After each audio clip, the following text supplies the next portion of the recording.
Great writing's not going to save your story if your reader doesn't care about your protagonist. And so I'm going to walk you through a step-by-step framework to make sure you write a protagonist that your reader cares about and stays up late reading about.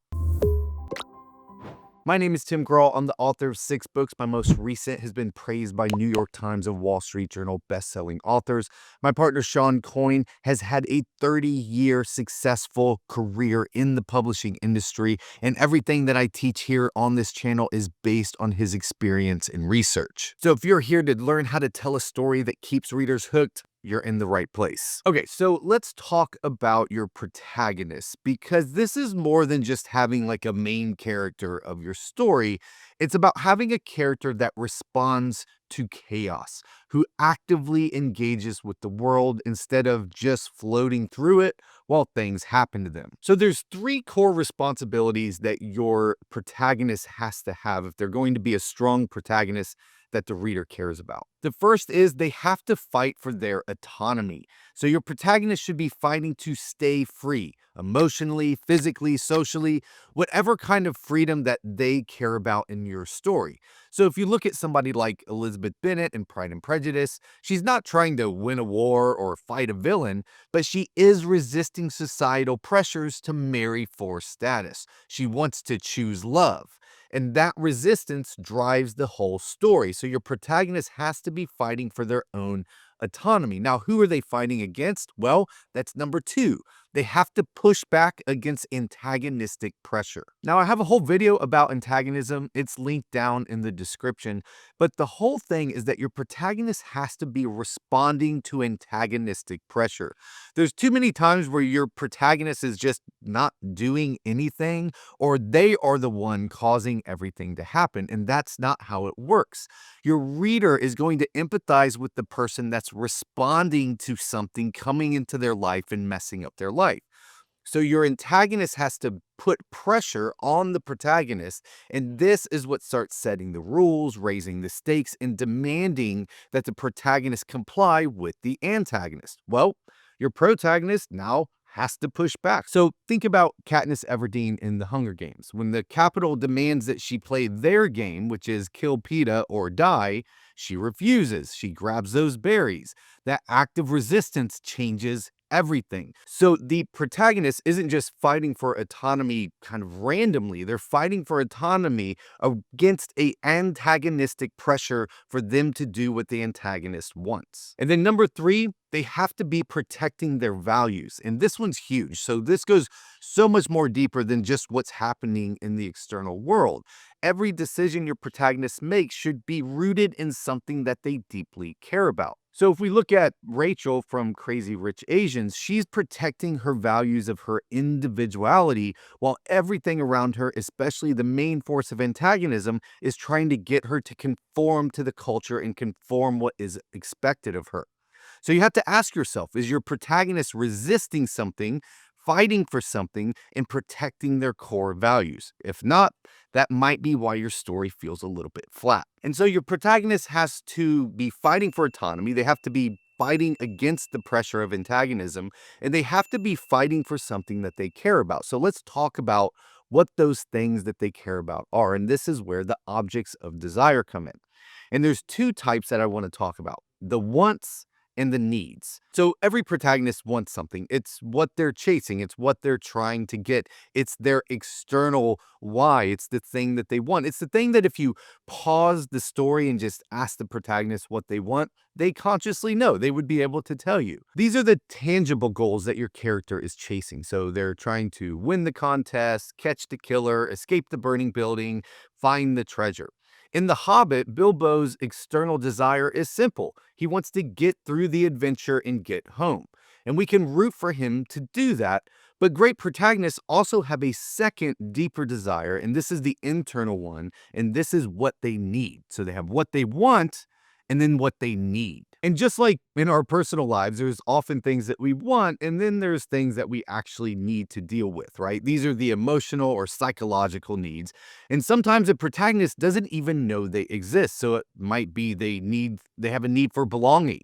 a desire for self respect, healing from trauma, or finally overcoming their own limiting beliefs. And so let's go back to Elizabeth Bennet in Pride and Prejudice. She wants a marriage based on love, but what she needs is to overcome her own prejudices. The best stories layer these desires, and the even best stories have these conflicting, and so there's tension between what they want and what they need. So if your character's goals feels vague or low stakes, you've got to zoom in and get specific. What do they want? What do they need? And what happens if they don't get those things? And those stakes have to be really high, because if your protagonist's goals don't matter that much, your story won't matter that much either. Your reader won't care. They'll close the book and they'll go find something better written for them to read. So when you're thinking about how your protagonist is going to fit into your story, let's get really practical about here, because there's basically two different big categories that your protagonist can fall into within the context of your story. So the first is the fish out of water protagonist. So this is when the character is thrown into a strange new world. They don't know the rules and they're just trying to learn how to get their feet back under them. So this is when Dorothy enters Oz, or Bilbo hits the road and goes on the adventure to places he's never been before, or Harry Potter enters the wizarding world, right? So we love these stories because we grow alongside the protagonist. We discover things as they do and we cheer them on. So they take their normal world and they're kind of kicked out of that world and they're put into this new world. And they have to deal with that new world. That becomes the source of antagonism, is within that world. And so this is the fish out of water protagonist. So let's look at the second one. This is the defender of the pond. So this is the character who knows their world, but something comes into their world to threaten it. And now they've got to defend what matters. So this is Chief Brody in Jaws, or Marge in Fargo, or Alan Pangborn in Needful Things. These characters aren't learning new rules, they're protecting their own. And understanding which type your protagonist is can help you write their journey more clearly. Their goals, decisions, objects of desire, all of that plays into, are they protecting their pond from an invading force, or were they kicked out of their pond and they're now a fish out of water? Because here's the thing. Here's the big secret around protagonism. Your protagonist is your reader's emotional proxy. They feel through your character. They project themselves into the story through your protagonist. So when your protagonist stumbles, struggles, and rises again, we experience that emotionally right alongside them. So why does this work? Well, it's because we recognize ourselves in the protagonist's challenges. We're wired to care about difficult choices, and we need to believe that stakes actually matter. When Elizabeth Bennet realizes she's misjudged Darcy, we cringe with her because we've all misjudged someone in our own life. When Rachel in Crazy Rich Asians fights to stay true to herself in the face of cultural pressure, we feel that tug of war between identity and acceptance that we deal with our entire lives. So if you want your reader hooked, don't just give your character goals, give them humanity. They've got to have an external want and then a deep-seated need. And they've got to come into tension and conflict throughout your entire story. So let's just go deep here and look at one character and how all of this stuff shows up for them. We're going to look at Katniss Everdeen from The Hunger Games. So she responds to chaos. So she's living in her normal world, and then her sister gets pulled into the Hunger Games and she's got to step up and deal with that. So chaos comes into her life and knocks her life off balance at the beginning. That's the inciting incident of the entire story. And she steps up and takes her place. And what that means is she's a fish out of water. She's got to leave her hometown and go into the Hunger Games. And then she has a clear object of desire. She wants to survive the Hunger Games, but then it gets more and more complicated as she deals with Peeta and their relationship and getting to the end. And so that's where the crisis comes in. Does she kill Peeta and submit to the Capitol? Or does she try to kill herself and Peeta and resist the Capitol? And so she chooses the second option. And what's the result? It starts a chain of events that takes the Capitol down. And so all of this stuff is playing around one single character. All she wanted to do was save her sister. And then all she wanted to do after that was come home safely. And yet it kept getting worse and worse and worse for her. And through all of this, we feel what Katniss feels, not just the fear of having your life threatened, but what you do when you get connection to other people and when that connection is threatened. So when you're thinking about your story and your protagonist, you can't just have a passive protagonist that's just kind of sitting around responding to things. They have to be active. They have to be going after what they want, and they have to be fighting for their autonomy against forces of antagonism.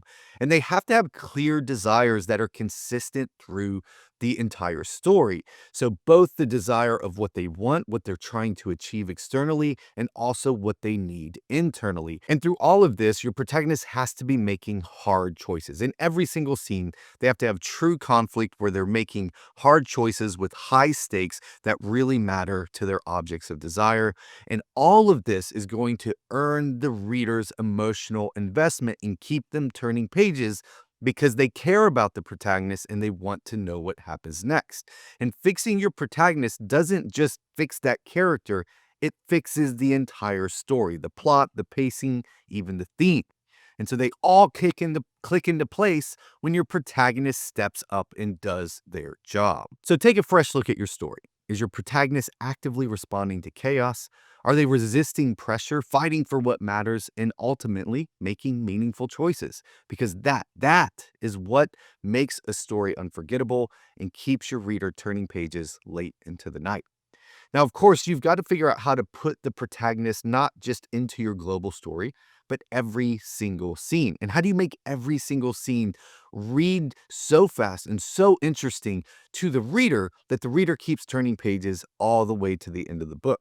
Well, this is why we have the scene writing workshops.